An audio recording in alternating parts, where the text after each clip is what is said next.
Shalom, all praise to Yahweh Shem Shai, Kwam Yasha'alo. We got next. And what I'm going to do through the spirit of Yahweh Shem Shai is I'm going to attack the Kemetic science and the Kemetic ideology through the spirit of Yahweh Shem Shai. And that goes for you so-called Nawabians and you 5%ers and you Moors. Because a lot of y'all like to say the Bible, it contradicts itself. The Bible is a white man's book. But then you like to turn around and say that the Bible came from Egypt, which is complete bullcrap, you know what I'm saying? So I'm going to go through the spirit of Yahweh Shem Shai.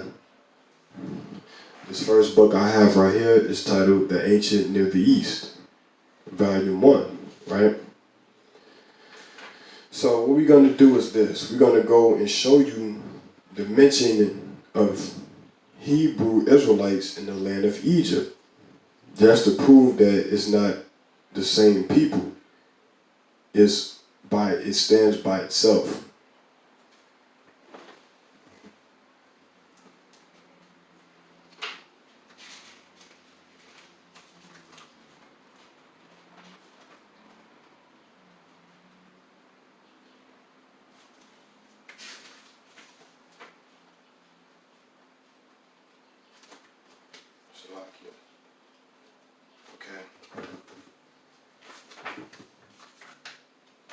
Okay, this is the page 231, and it reads, Hymns of Victory of Meneptah, Israel Stella, okay?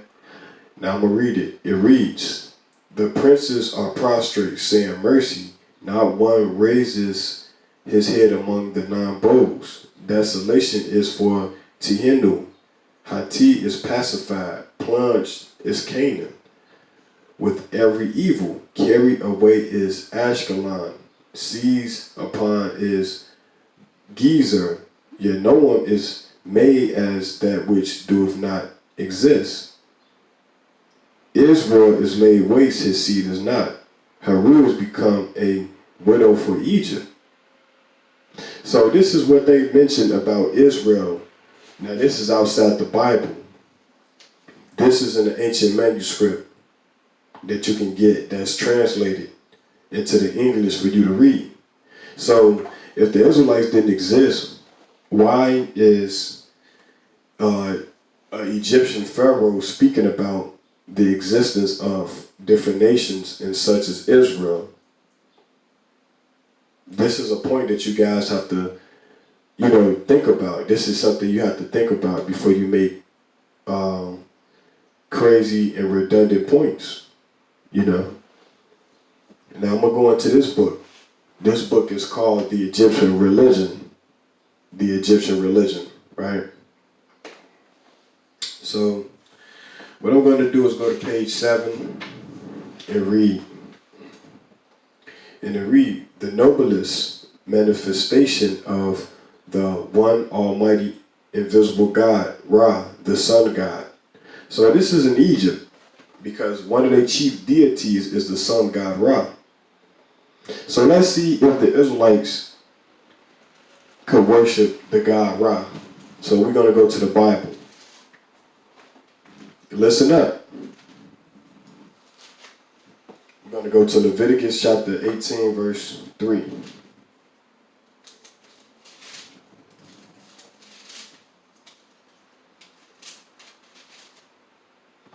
This is Leviticus chapter 18, verse 3.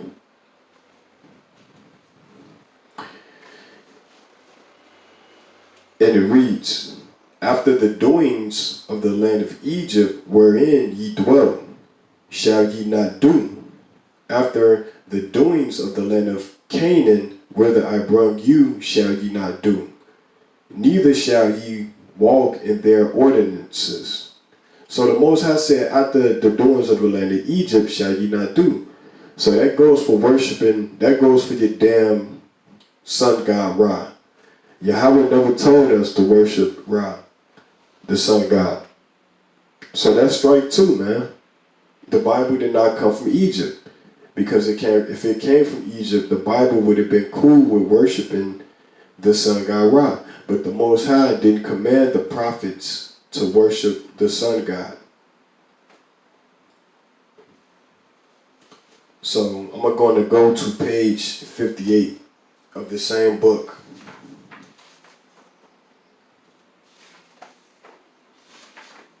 This is page 58 of the same book, and it reads, "The company of the gods rejoice at thy rising. The earth is glad when it beholdeth thy rays. The people that have been long dead come forth with cries of joy to see thy beauties every day. Thou goest forth each day over heaven and earth, and art made strong each day by thy mother Nut." So this is dealing with Ra. So in this paragraph, it says that Ra has a mother named Nut, right? So we're going to go to page 57. And it reads, "Hymns to Ra," about 1100 BC, right?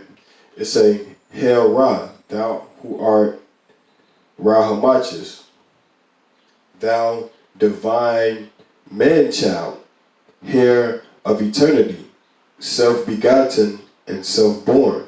So in this paragraph, it says that Ra is self-begotten and self-born. It's a king of the earth, prince of the underworld, governor of the regions of Arkat, the underworld. Thou didst come forth from the water. Thou hast sprung from the god Nu, who cherisheth thee and ordereth thy members. Hail Ra, or hail God of life, thou Lord of love. All men live when thou shinest. Thou art crowned King of the gods. So in this paragraph, it says that Ra was self-begotten. But in the other paragraph, it said that he had a mother named Nut. So that's a contradiction right there in their book, you know. Not only is it contradictions, but it's more daggers that can be thrown towards the arguments that they make. This is another book called The Hebrew Pharaohs of Egypt, showing you that when Joseph went down to the land of Egypt, you had Hebrew pharaohs at the time. That's why when the new pharaoh rose up, he did not know Joseph, because they was not the same people. So what I'm going to do is I'm going to go back into the Bible, right?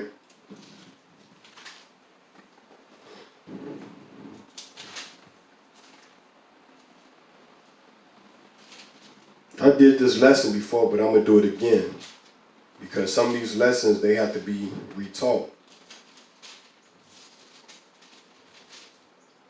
This is the book of Exodus, chapter 11, verse 7. "But against any of the children of Israel shall not a dog move his tongue against man or beast, that ye may know how that the Lord Yahweh doeth put a difference between the Egyptians and Israel." So if the Bible was plagiarized from Egypt, why is it talking about Israel? That the Most High put a difference between Israel and Egypt. It don't make sense, man. It just doesn't make sense to me.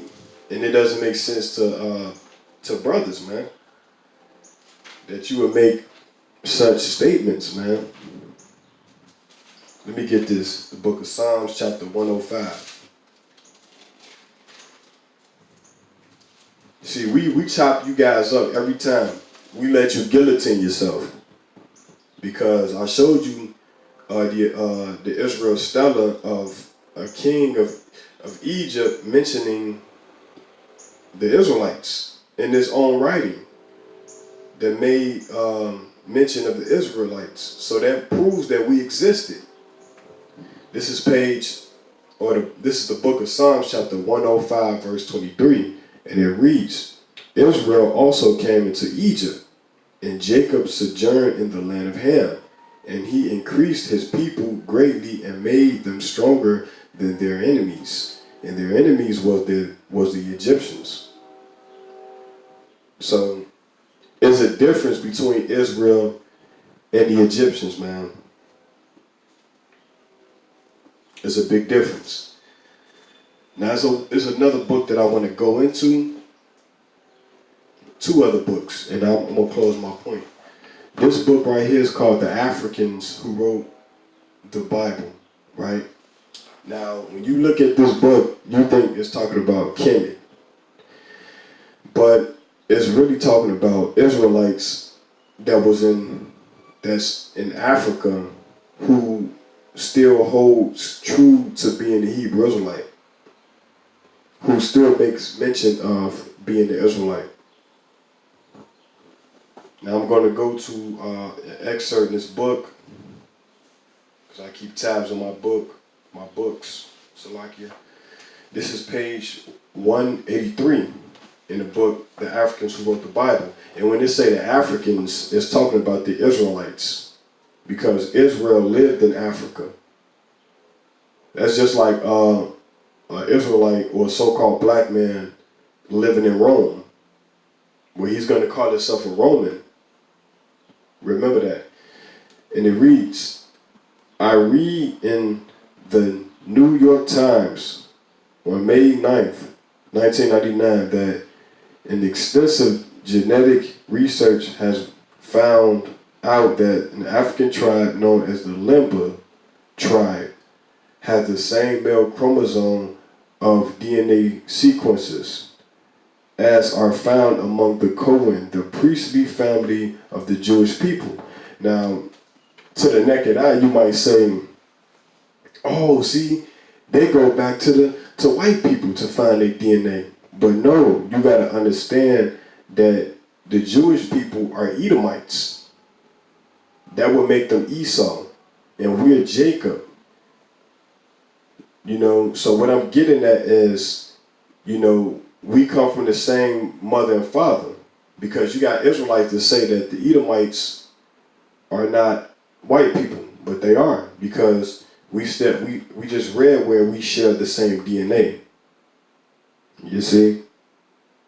And that goes back to Genesis 25, verse 25.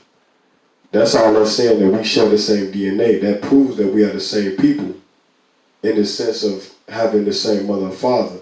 But the Bible tells you that two nations shall be separated from thy womb. So the Most High separated us from the Edomites. So this last book I want to go into,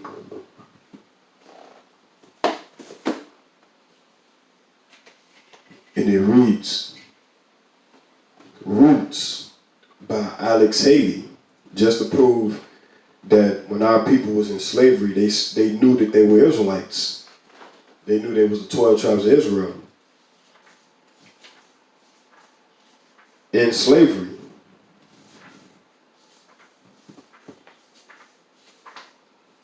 So we're going to go to page 771.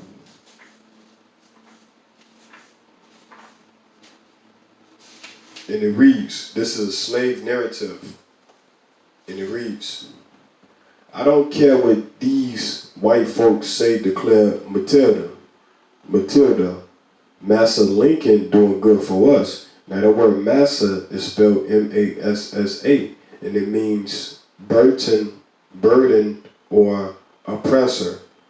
It is a Hebrew word. So why is the slaves speaking Hebrew? It say Massa Lincoln doing good for us. If he get them so upset, fact mo, I hear about them sound to me like Moses trying to free us chillins, which is supposed to be children of Israel. So this lady understood that they were the real Jews, that they were the real Israelites. Why didn't she call herself African? She called herself children of Israel and her people. So with that, this concludes